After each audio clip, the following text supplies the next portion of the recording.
ఖమ్మం జిల్లా వైరా మండలం రెబ్బవరం గ్రామంలోని మహాత్మా జ్యోతిరావు పూలే గురుకుల పాఠశాలను ఎమ్మెల్యే మాలత్ రామ్దాస్ పరిశీలించారు.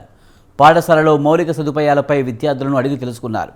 ఒకటే భవనంలో 2 గురుకుల పాఠశాలలు నిర్వహించడం వల్ల విద్యార్థులు ఇబ్బందులకు గురవుతున్నారని విద్యార్థుల తల్లిదండ్రులు ఆవేదన వ్యక్తం చేశారు. 750 మంది పాఠశాల విద్యార్థులకు 5 బాత్రూమ్స్ ఉన్నాయని, వీటి వల్ల ఇబ్బందులకు గురవుతున్నామని తెలిపారు.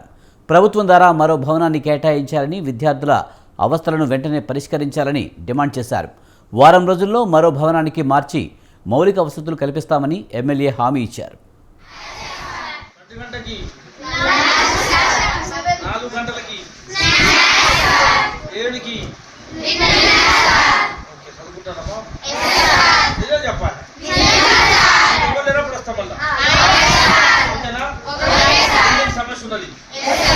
దానికోసమే వచ్చినాం.